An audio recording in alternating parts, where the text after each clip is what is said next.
This is Secrets to Win Big, your roadmap to sustained growth. Brought to you by Arjun Sen, founder and CEO of Zen Mango, top brand growth driver, and a former Fortune 500 executive who has been called one of the most marketing intelligent minds in the business. Find him at zenmango.com. And now, here's your host, Arjun Sen. Welcome to Secrets to Win Big with Arjun Sen. Hi, I'm Arjun. I always love to win, but I've found in the corporate world, in the business, when you win big, that puts you in the sustained path to win over a longer period of time. Now that's real sweet. In this podcast, I get an opportunity to talk to leaders from all walks of life all over the world. And to me, that is very important because none of our journeys are the same. We have different starting points, different end points, and we all have different preferences of paths. So in that spirit, today, I'm really excited to welcome my VIP guest, Kevin Eikenberry. Kevin is a leadership expert and best-selling author. All of us claim to be leadership experts. But what is unique about Kevin is he is the Chief Potential Officer at Kevin Eikenberry Group, a consultant that has been helping companies and individuals since 1993. And 1993, I know, is a very special year because my daughter was born in 1993 and she's 27 years old, which means, there's something going on that Kevin is adding value to sustain in this for this long and adding the value, which made me very curious about Kevin. His specialties include leadership, teams and teamwork, organization culture, and facilitating change. Kevin has learned and gained his expertise working with everyone from Fortune 500 companies to small businesses. His very impressive clients include American Red Cross, Chevron Phillips Chemical Company, John Deere, Purdue University, Sears Canada, Southwest Airlines, and US Marine Corps. And the thing that fascinated me is the breadth of big brands. And I really had to talk to this incredible human being. Kevin, welcome to Secrets to Win Big. Man, I'm so glad to be here. Thanks for having me. Well, your daughter is 27. My son is now 29, just turned 29. And so, I had to laugh when you said he's been doing this a long time because, I have been doing it a long time. And we all understand and know that there are all these facts that most small businesses don't last more than 5 years. With the world changing, even after 5 years, it's not that we earn a tenure. It's like always you have to reinvent and reposition yourself and compete. But I want to start somewhere at the very beginning of your journey. Doing a little research on you, you grew up in a farm in Michigan. And you learned some of your most important leadership lessons while you were working with your dad. What a cool place to start. Let's go there, Kevin. Take me back a little bit of fond memories about your dad. What were some of the cool things you learned in the farm in Michigan? Well, we had a farm. We had farm-related businesses. So I certainly learned about business and about taking care of customers and about knowing what the most important work is. So I learned some of those things. Like, for example, if you have animals to feed, if you don't feed them, they're not going to live, right? So it doesn't matter how busy you are doing something else at certain times of the year. There's certain things that have to happen. And I think a lot of business people, a lot of leaders sometimes get lost. I was having a conversation on my podcast today with someone, and we were talking about focus. And he said, if you've got 5 goals, you've got no goals.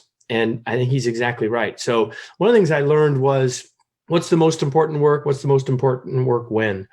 But my folks were young when I was born.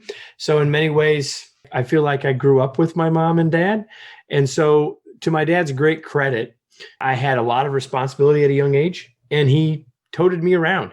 So I had the chance to hang out with him when he was at the bank, talking to the bank president. I had the chance to hang out with him when he was selling products or talking to other farmers. I had the chance to see him in leadership roles, and I had the chance to have work delegated to me and the chance to work with, make decisions with customers at a young age as well. So farm businesses, small town, all of those things I think played a huge role in who I became, not only in terms of wanting to have a business, right, but having some very clear pictures and values about what I wanted that business to look like.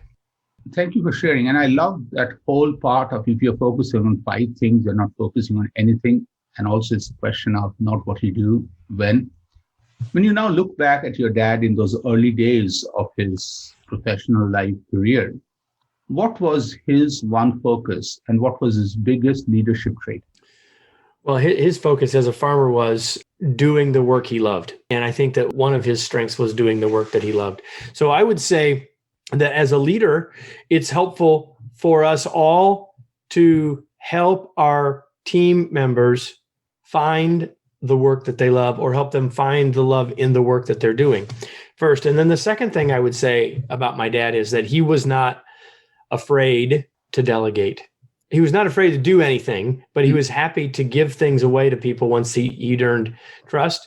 And again, I can't imagine growing up in any other way and having the chance to do things with huge impact on our bottom line / family income from ages far younger. At the age when some people are thinking about letting their kids take out the garbage, I was doing things that had a whole lot more impact than that. We'll just leave it at that. I love that. I love that. And to me, I think taking responsibility and being given that responsibility, that's the way you started evolving. So now I just am very curious, like from American Red Cross to Chevron to John Deere, Purdue, wide variety of companies. As you go through, what are some common threads of leadership or leadership opportunities that you see through this whole spectrum of mega brands totally away from each other? Yeah, it's really interesting because every organization we work with around the world, everyone thinks their business is different, right?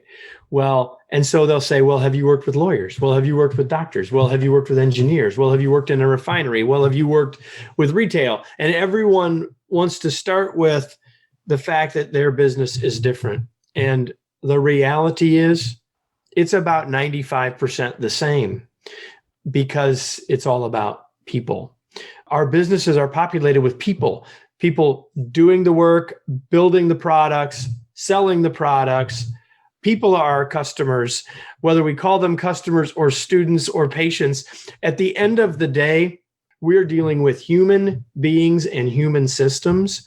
Mm-hmm. And there's far, far, far more the same than different. And I think that one of the things perhaps that's helped us be successful is that we are open to recognizing and understanding the needs that people have to see or feel that they're different, mm-hmm. and to try to customize solutions based on that. But knowing that the universal timeless principles of related to how we learn, how we think, how we communicate, how we interact, how we collaborate, how we lead, really do have far more the same, far more in common than being different. And I love that human core because at the end, I love the emphasis on teams. And what you said a second back was helping people find love in what they do and love what they do. At Zen Mango, one of the things over the years, what I learned is we are all in the feeling business. You are a human, I'm a human. Think if we were kids and I used to bully you and you didn't feel good, you wouldn't play with me. You wouldn't be my friend anymore because we have a natural propensity to hang out with people who like us, who respect us, who make us feel better about who we do. And that is that broad overall commonality that we have in life that I think we can build on. So as you started going through, what are some common pitfalls? I don't want it to be specific to any industry. I respect all these businesses, but some common pitfalls that leaders fall in that prevent them from achieving true potential greatness. Well, how long do we have? There's a long list of things. Let me give a few things mistakes that leaders make. Common pitfalls that leaders make is, number one, they focus on communication as about what they've said or what they've sent. Communication is not message sent. Communication is message sent, message received, message understood. And so every organization I've ever worked in, even highly, highly successful ones, will say, man, we could have better communication around here, whether that's at the highest levels across the organization or whether that's across the team or whether that's leader to team. Everyone would say we could be better at communicating. And it's not because we're not saying stuff or sending stuff. It's because we're not spending enough time thinking about, did they receive it effectively? So I would say one of the pitfalls that leaders fall into is that we don't do well enough at communication. And much of it is because we're focused too much on what we're saying and not enough about what they're receiving. There's one pitfall. Another pitfall is that leaders often have been promoted because they were really good at the work, right? I'm a good accountant. Congratulations, I'm the accounting manager, right? I'm a really good engineer. Congratulations, you're the engineering supervisor. I'm a really good on the production line. You're the production supervisor. We could go on and on and on. So what does that tell us as leaders, as new leaders? I'm supposed to be the expert because that's what I was good at. That's what got me promoted. So I need to be the expert. And yet none of us would say, I want to have a leader who's a know-it-all. And yet we all feel this mantle of responsibility that we're supposed to know. And so we talk too much and we feel like we're supposed to know. So if we don't know, we try to hide that. Mm-hmm. When what our folks want is a leader that they can know, like, and trust. Back to your point about, I don't trust the bully. I'm not going to hang out with the bully. It's not just who I want to be with. It's who I want to be led by, people that I know, like, and trust. So we put undue pressure on ourselves as leaders to have answers when sometimes our folks don't need answers. They need our attention. They need our ears. They need us to listen. So there's a common pitfall. And I'll give you one more. We could have a long list, but I'll just give you one more for now. Yes, please. And that is that if I get a group of leaders in the room and say, listen, I'll bet all of you have one person on your team that you'd like to fix. You've got one person on your team that's not really doing quite as well. You may not want to say that to me. You may not want to tell me who it is, but you've got one. And people will either acknowledge it directly or sheepishly shake their head. And I would say the reason they're not performing, there could be 100 reasons why they're not performing to where you want them to be. But the most common reason that they're not performing to that level is they don't know what you expect. Mm-hmm. The number one mistake that leaders make in the area of the performance of their team is they haven't set clear expectations, or the expectations they've set are far too vague. And so how can I succeed? If I work for you, Arun, how can I succeed if I don't know what you expect? Mm-hmm. If I do, I'm just getting lucky with my guesses. And so another common pitfall that leaders fall into at all levels, not just as new leaders, new supervisors, is setting clear enough expectations and then allowing people to go get it done. And I would go back to the second area that you emphasized is getting promoted. Visualize I was working for you at an entry-level position and you just promoted me and told me, Arjun, one of your coolest strengths is you always come to work on time. So now I may get conditioned by saying, if that's what got me promoted in my next job, I need to come 10 minutes early every day, not realizing, of course, that is important. But in every time I get promoted, you really need to tell me what I do not do to do new things more. And as you were talking about being experts, the thought also came to my mind is this book by Kevin, upcoming book, about being an unexpert. Because think for a second, if you and I, none of us are perfect, okay? If we start thinking we are expert, which means we draw a ceiling, that means we hire people less than us. And the whole organization becomes mediocre and worse. Right. Because my ego defines me. So I really loved what you We've created the ceiling, right? Yes. So here's the thing. If you're the smartest person in the room, you're in the wrong room, or you've put the wrong people in the room. Mm-hmm. So it doesn't mean that you're not wise and perceptive and a lot of things. All of us can be those things.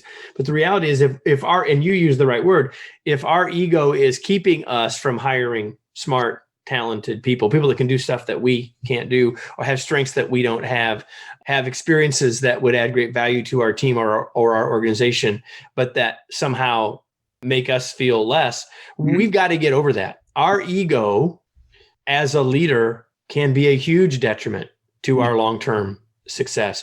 I have a word over here on my whiteboard right now that says, be healthily humble. And we can be confident and humble.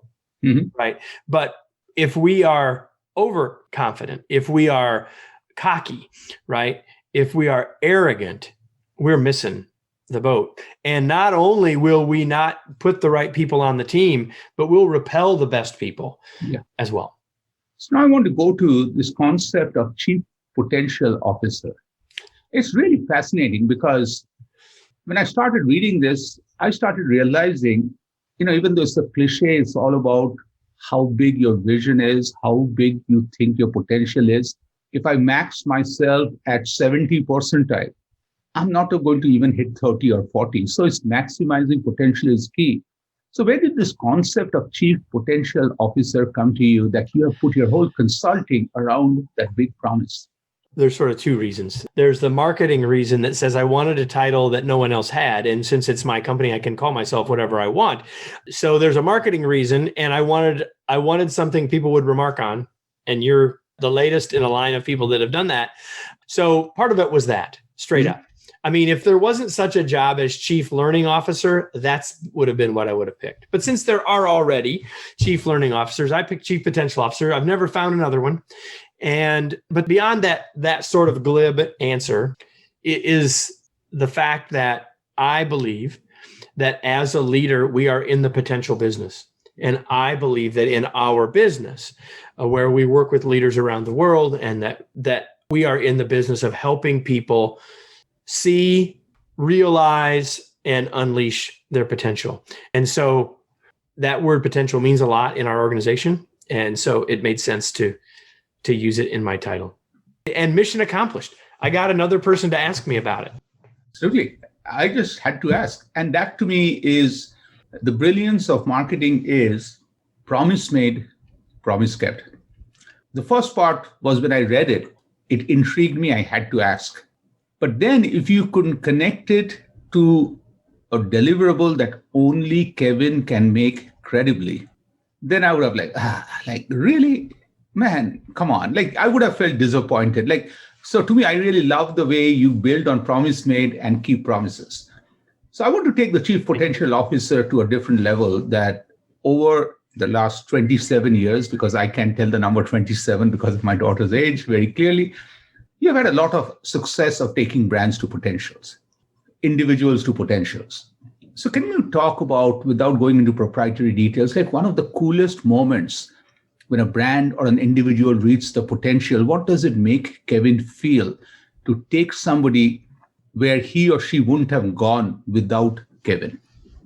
Well, I appreciate the question. And, I think that the important thing for me to keep in mind in the work that we do is that I hope that we can be an impetus, a encouragement, and enlightenment, and education, and all those things. But at the end of the day, none of those things will happen for people because of us, but because of themselves, the choices that they make, the habits that they change, the skills that they apply. And so we feel a sense of satisfaction and a sense of mission accomplished when people feel like they've reached a place that they will say things like, we couldn't have gotten there without you. And I always say, thank you, of course, but reflect back to them that they did the work, right? Someone will say, and I've had people say, your book changed my life. And I will say, thank you, but no, you did. Now, if there's something in the book that led you to a new choice, that led you to an insight or an understanding, awesome. That's why we wrote it, right? That's why we did the work that we did to make it happen. But ultimately, it's all about the person making those choices or the organization making those choices. And so we're always gratified and satisfied and feel like that's why we're here. But we recognize that at the end of the day, others did the work. And to me, again, I would go back to a two-step process. When you earlier pointed to what you have written about humility, most people claim to be humble, but it's walking the talk that matters. And the graciousness with which you reflected the credit back. The truth is, you were the catalyst that started the change. Without that, most of us wouldn't have even dreamt of it, seen it, achieved it. But in our moment of excitement, when you make me feel good by saying, Arjun, it's you, Now what you're doing is you're setting me up for future success working with Kevin. And that's really fascinating. Well, so think about it this way. Like there's a difference between an idea and an innovation, right? So perhaps we are an impetus, perhaps we are the starting point, but the hard work doesn't, it's not about the idea. Like pretty much everyone I've ever asked this question, have you ever seen a product that you thought of before it came out? Sure. Well, the idea is only, the work comes after the idea, right? So that's really what I'm saying is, yes, I think being healthily humble says, yeah, there's a part that we played, but being healthily humble says that we played a small part. Maybe it was an integral part, maybe it was an early part, but ultimately something, it wasn't only what we did. So I say that with a little smirk, but I'll humbly disagree, because having somebody with your experience on my side in my journey is more than a little role. And let's just keep it right there. You are amazing. And let's move on to your book. Your book, what was the purpose of the book? And what is the one takeaway you wanted people to have based on the book? Well, I think we're talking about The Long Distance Teammate, which is the newest book. And we finished the book before we all went home to work, before COVID sent everybody home. In fact, we turned in the manuscript for The Long Distance Teammate just about the time that lockdowns happened and all those sorts of things. And so the big idea of the book became more important to more people after that. And I would say there's two really big ideas in the book. The first one is this: there's a big difference between working from home and being an effective member or an effective long distance teammate. Like, I don't know if you've had this experience, but I have. I've asked people for the last 30 years, what do you do for a living? And people would tell me what they did. But in the last year or so, if you ask people what they do for a living, about a third of them tell me, well, I work from home. No one before ever answered that question by saying I work in the office. The point is, when people frame their work as I work from home, their work is now insular, their work is now individual and independent, and they've lost touch with the fact that they're a part of something bigger than themselves and they're a member of a team. So the first thing is to help people see that there's a difference and that being a team member is something more important and more valuable, not only to them personally, but to that team and to the organization. And the second thing is, in the title, it says stay engaged. And we are on a crusade, even though in the business that we're in, lots of consultants and speakers talk about engagement and what leaders need to do to create employee engagement. And I would say that largely, while there are things leaders can do, at the end of the day, engagement is a choice that every individual makes. Mm-hmm. So we try to, in this book, help people to proactively say, I can be engaged in my work. I will choose to be engaged in my work. Here's how to do that. And when I do that, here are the great results that I will get, whether I work at a distance or if I might be going back into the office part of the time in the future. So thanks for asking about the book. We're really pleased with how it's doing. And people can learn more by going to longdistanceteammate.com. And they even get a sample chapter there. So longdistanceteammate.com. Correct. Got it. So I want to go back now to you as a leadership coach. You and I both know the world has too many coaches. Nearly every person becomes a coach. And I say that with a smirk. The world doesn't need another coach, but the world needs you. So what's the unique niche that Kevin, the leadership coach, brings that makes you not in a category of one of few, but one of one? Well, I think that one of the things that I bring to the table is that I've been leading a team for over a decade. Mm-hmm. So I don't have a practice. I have a business. So I have a team of folks spread out across the United States and coaches and leaders, trainers that work with us in other countries as well. So what I bring is a practical approach to knowing what it means to lead. So I have walked a mile in the shoes of the person that I'm coaching. But hopefully what I bring beyond that are really good questions and the willingness to help them be accountable. Some coaches want to bring advice. Mm-hmm. Some coaches want to only bring questions. I think going to either end of that spectrum is less than helpful. I believe that the right answer is to find the medium between that. The right answer is to give advice when needed, but far more often to help people discover what they need to learn for themselves and to be working toward their leadership goals every day and every week. So if I'm working with someone as their coach, we know what goals that they have. I know what goals that they're trying to reach through our coaching engagement, and we're trying to help them get there every day. It's not like this is separate from the rest of my work. It's how do I get better as I do my work? That's the way we go at it. And also, I think it's important to have a coach, as you said, walked a mile in your shoes and has the real experience of being in the trenches, doing things, being successful, failing, and then turning failure into success. Yeah, making mistakes at least as much as succeeding, right? Absolutely. And to me, that's the part where if I was a quarterback going into a Super Bowl, I not only want to have a coach who won a Super Bowl, I also want to have a coach who was there, but missed it just because those two are amazing wisdom that you have. Now, I was just going to say this, that, there are lots of people, and you made the comment with the smirk that there's lots of coaches, and there are of all sorts. And there are also lots of people say, I don't need a coach. Mm-hmm. But if you look at top performers in any field, you mentioned athletics, we could use music, we could use performing arts, we could use art, we could use chess, we could use leadership. Mm-hmm. Like the top performers in any endeavor have coaches. And so I think that's important to remember for us, especially if we're feeling some resistance to that idea ourselves. And I want to add to that, as I worked with one of the top golfers of all times, what I learned is this gentleman, he puts in 12 to 15 hours a day practicing to maintain his skills and enhancing the skills. He feels practice is useless unless it is purposeful practice with feedback. And that's the reason he needs that outside in point of view. Yes. Who can prevent him from making unnecessary changes that will distract him, but only to make the right changes and build on to be better tomorrow. And to reinforce what's already working. Right? Yes, totally.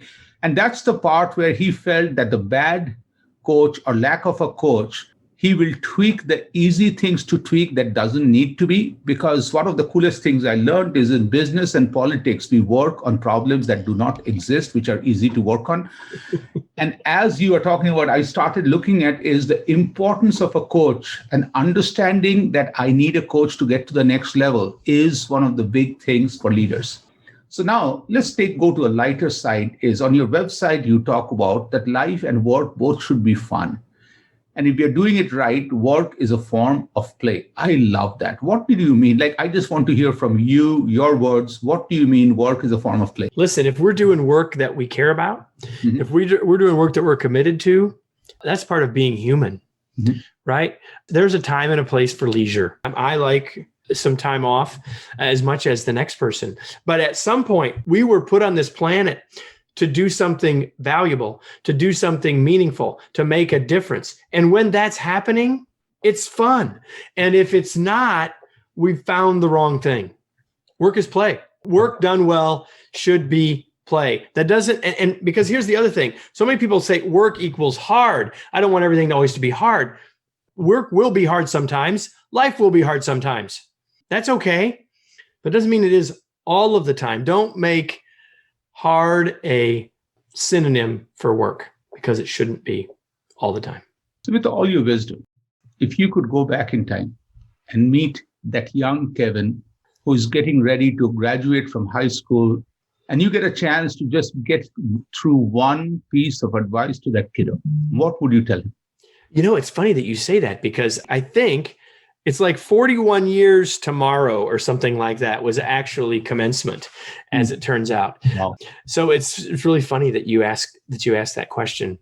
I would say, as a human, I would say be more grateful and gracious. As a business owner, I would say start writing sooner. Brilliant. So let's say we get a chance to talk again in 10 years. The year is 2031. Where would Kevin brand be? Well, I hope that our brand is going to continue to grow and to help us continue to reach our mission, which is to help as many leaders as we can make as big a possible positive difference in the world. So my belief is that 10 years from now, I might be better known, but only because of the work that we've done, not that as an outcome, not as the purpose. And so if we achieve the strategies, if we make the progress that we want to make in 10 years, we will have helped more leaders and more teams get better results and create a better world. That's fascinating. So it's a great conversation. Of course, we can go on for days and hours, more. But I think, as we bring this conversation to an end, what do you want listeners to know that we haven't talked about, but you really want to share? Well, the title of your show is Secrets to Win Big. And I would just say this: winning big means different things to different people. And so the secret that I would share for all of you is to figure out what winning means to you. And once you figure out what that means to you, you have something to create a true focus. And that is a secret to winning big. Thank you. That was such a beautiful, incredible end to this fascinating conversation. Thank you, Kevin. What you took me back to a movie that both of us may remember, City Slickers, in which Jack Palance teased us all through the movie by telling Billy Crystal, putting his finger out, by it's about the one thing. And poor Billy Crystal wanted to know what was the one thing. And Jack Palance had said, it is for you to figure out what your one thing is. And what I also remember, it's like how old I'm getting, is Jack Palance, when he won the Oscar for Best Supporting Actor, he came on stage and did one-handed push-ups just to showcase what he's made out of, what an amazing human being. But I love the message of the one thing for each one of us to figure out. Thank you for sharing. My pleasure. Thanks for having me on the show. Thank you all for listening to this absolute fascinating conversation. There are incredible nuggets, but the one big thing is, what is your one thing? And when do you need to do it? Because what alone doesn't work. The when is very important. Looking forward to bringing you another conversation with another fascinating leader from another part of the world, another walk of life. Till then, stay safe. Happy listening. You've been listening to Secrets to Win Big with Arjun Sen, founder and CEO of Zen Mango, top brand growth driver, and a former Fortune 500 executive who has been called one of the most marketing intelligent minds in the business. To learn more, visit www.zenmango.com. Share this podcast with your friends and subscribe wherever you like to listen to podcasts.